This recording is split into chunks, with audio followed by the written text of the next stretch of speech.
All right, 8-4. How do you think I can find this area that's no longer going all the way to that x-axis? And she's saying, okay, we could subtract something. You're exactly right. So if I back this out, what do you think we could do? You're saying subtract something. What are you seeing over here? If I found the area of this guy, that's going to find me this entire region. Then what are you thinking I should do? Take away this little area, and then I'll just be left with this over here. I dig it. So how do we find the area under, let's get rid of that. How do I find the area under this curve over here? Let's just focus on this guy.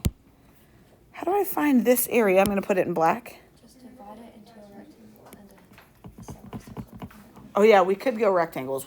But now that we've got this integral, Sammy, what were you saying? Yeah, she's saying f of x is right here. She's saying this is f of x, and I know it because of that labeled. Beautiful. And so you're saying the integral of f of x from 2 to 4. Shoot, I even did from a to b in my last class because I didn't even notice that was from 2 to 4. So good. Then what are we going to do to find this cute little area over here? Subtract g of x, because g of x is that function from where to where? From 2 to 4 as well. And if I do that big area minus that little chunk, will I be left with what they wanted? Exactly, Care Bear. I'm going to be left with just that. How could I condense these two into one? Yes, that's it, you guys. From 2 to 4, it's just f of x minus g of x. Can't do that though if the bounds are different. Correct. If the bounds are different, we'll have to spread it out. Today, our bounds are going to be the same. You guys, which one is f? Would you call f the upper function or the lower function? Just curious. Lower. Look at it here. From 2 to 4, which one's above? Upper. Isn't it really the upper from 2 to 4? What about from 2 to 4 of g? Hey, so did we technically just do the upper function minus the lower? Guys, when we evaluate integrals, don't we plug in the upper bound minus the lower bound? Here's the deal. We love upper minus lower. We're going to say that for the rest of the year. Upper minus lower, preach. That's what we're going to do the whole time. So it says, hey, in order to find the region that between the two curves, we are going to subtract. We're going to be found by subtracting the area of the blank region and the area of the blank region. Yeah, upper by the area of the lower. That's 8-4. Let's go back to 1988. I was alive. Shush. 1988. Here's this cute little picture. They said, hey, area of the shaded region is represented by which of the following integrals? From A to C are this bound. A lot of the bounds are A to C. And then to your point, so if they did break some of them up, in order to find the area of this, what do we want to do? She's saying, well, my upper is F and my lower is G. I'm digging it. I'm seeing a little F minus G. I'm seeing a little F minus G. I don't like C because that's G minus F. I'm seeing F minus G, and then I'm seeing some complicated stuff down there. So I'm digging A, B, or D. What's wrong with A? Absolute value. Yeah. Why are we talking Why are we talking absolute value here? What's wrong with B? Bounds are different. They went from B to C of F and from A to C of G. I'm not digging it. What do we like about D? It's all about the same down. That they just said from A to C, it's just upper minus lower. You guys, let's talk about why upper minus lower works. That whole area of F, let me back this up, this picture. If I just did the area of F, if I just focused on this guy, that's going to find me this distance. Okay, I'm sorry. It's going to find me that distance to the nearest x-axis. And then, isn't G technically below the x-axis? So isn't that a negative area? What's minusing a negative area going to do? Isn't that really going to just add it? And don't we want this full area? I don't want to take away those this negative part. It's like if I was talking about the area of this room. We don't have negative area when I'm talking about real surface area. You know what I'm saying? So that's why even though this was below the x-axis, we're still going to do minus that negative value to then add it to get that real area. Okay, so here we go. You guys, which one of these graphs, red or blue, would be 3x versus x squared? Which one's 3x? Red. Yeah, I like to write it right on there so I can know which one's upper and which one's lower. Which one's x squared? Blue. Okay. So it says, let R be the region in the first quadrant enclosed by those graphs. So you guys, they want us to find this area. They want us to find that. So you're like, okay, this is not bad. My upper function is 3x. So if you're saying 3x, and then what's my lower function? Minus x squared. Weird. Let me show you. Bless you, Care Bear. If we found the area of 3x from where to where? 0 to...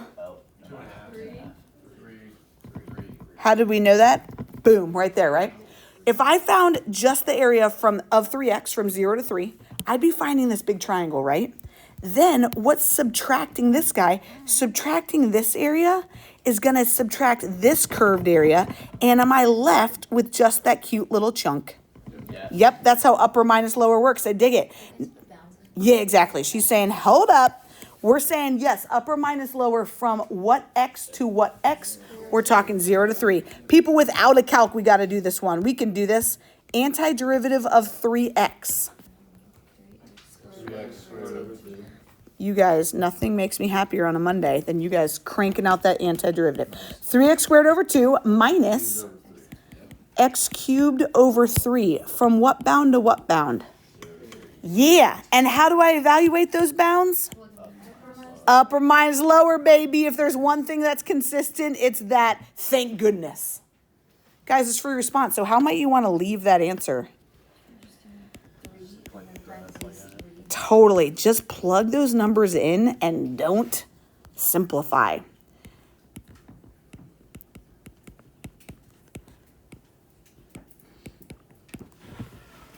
Could I have not put any of this black writing in? Yeah, it's going to be the same thing. What if I put this black writing in without these parentheses? No good, people. No good, because we got to subtract that quantity. Even though it's got zeros, just be careful. So in this case, your answer could be right there. Sound good? So let's take a peek at this. X squared plus 3. Which one of these is x squared plus 3? Which one of these is y equals x? Yeah, and again, this one, you're like, dude, I know that that's a parabola, but are things going to get a little harder? Yeah. I know that this is x. You guys, it says it's bounded between those two graphs. X equals 0. Where's x equals 0? The y-axis. Here's x is 0. Where's x is 2? A vertical line. So they gave us that nice little area, right? That's what we're looking for. Are these baby steps? Yeah, they're not always going to give us these pictures. Here we go, peeps. What's this going to look like? Mm-hmm.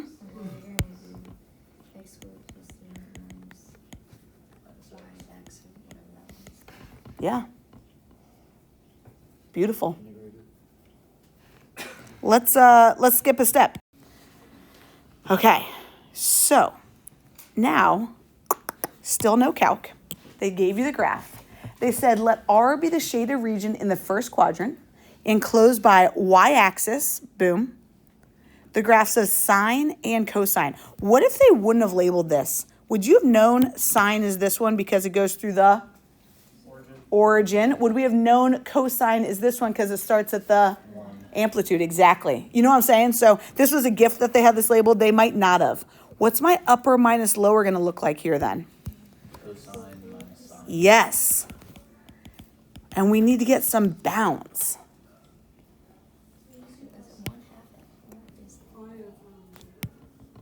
Say that again.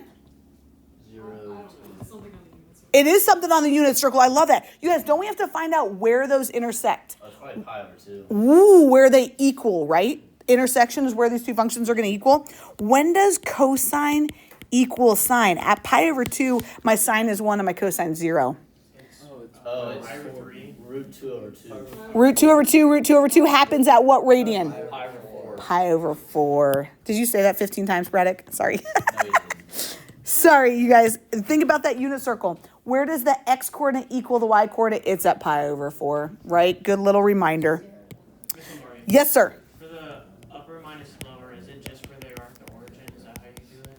Where they are at the origin. Like when you find what one's upper, because the sine of x like gets as high as the cosine of x. Right, so it's based on, look, you got to use the words. So they're saying only in the first quadrant, right? So in the first quadrant, my cosine is always greater than my sine from that y-axis to this point of intersection. Oh, okay, no. Yep. So you guys, we're going to have that bound from, and we read our graphs left to right. We're going to go from 0 to pi over 4, yeah? Yep. Okay, this one we are going to go through. Antiderivative of cosine, don't just blurt it. Whose derivative is cosine? Sine. I know, the negatives get us on this stuff, you guys.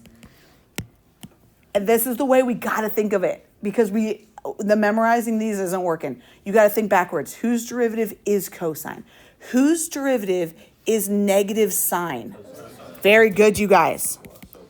Exactly. From 0 to pi over 4. We're gonna go plug this one in. Upper minus lower, baby. We can totally leave it, but then we're going to act like it's multiple choice and we're going to solve it. But you're right. She's saying, okay, if I plug in my upper, sine of pi over 4 plus cosine of pi over 4, then what do we have to write, you guys? Can we leave off the zeros this time? No, fam. We've got unit circle values, so just be careful. What do I have to have after that minus sign? Thank you, Stevie. A parentheses, sine of 0 plus cosine of 0. As Soph said, if this is free response, you guys, bless you.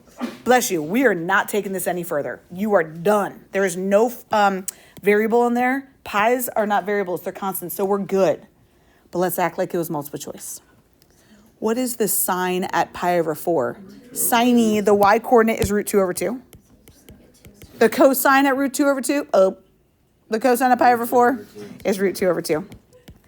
The sine at 0 radians, 0. The x coordinate at 0 radians, the cosine is 1. Why are we subtracting? Because it's always upper bound minus lower bound.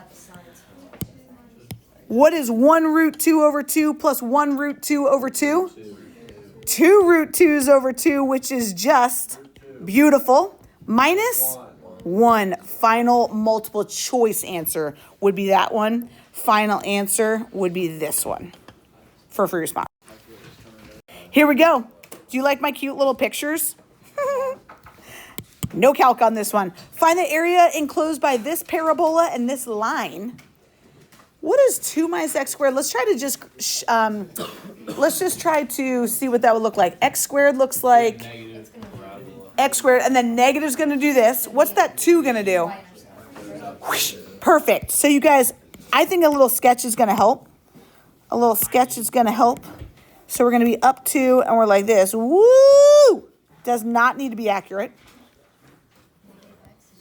Y equals negative x, just so you're like, okay, that's going down from left to right. Boop.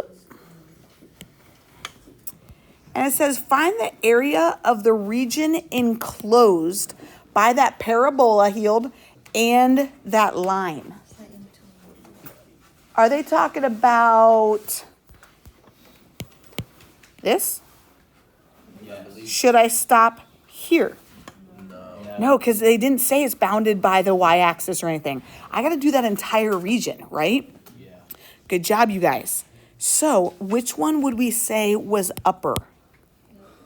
Parabola. Yeah, that 2 minus x squared is my upper and negative x is my lower. Okay, so my upper is 2 minus x squared. How would I say minus my lower there? Plus x, because it'd be minus a negative. I dig it. The reason I put this one on your notes is because of these bounds. They didn't give them to us. How are we going to figure out where these two functions intersect without a calc? Set them equal to each other. When do they match? So I'm going to say, when does 2 minus x squared equal my negative x? This is annoying, especially on a Monday. Ugh. What do we have to do to solve something with that x squared without a calc? We have to Set it equal to 0. Set it equal to 0. Factor. Gross. Do you want it to stay a negative x squared, or do you want to make it a positive x squared? Positive, because then we get to use toot as opposed to toot. So I'm going to move everything over to the right, and I'd get a positive x squared minus x and a negative 2.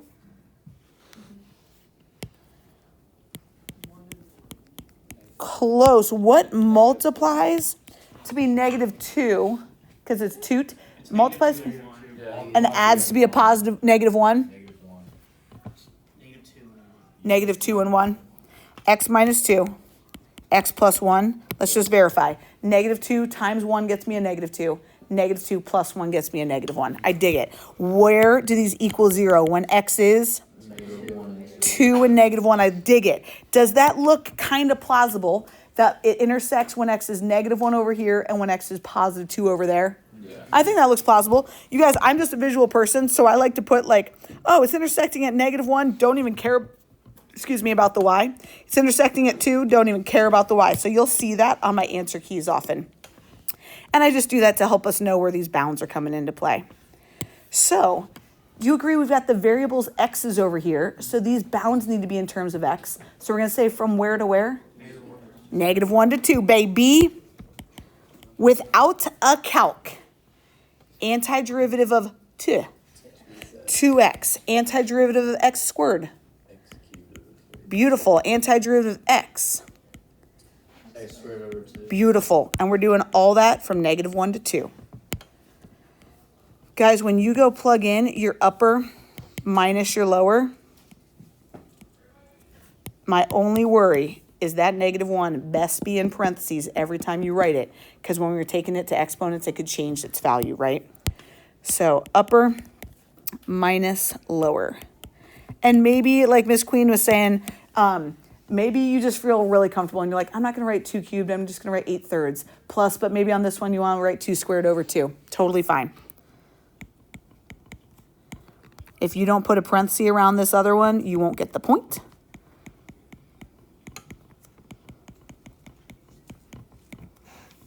I didn't get to this with my other class. Let's try it with you guys.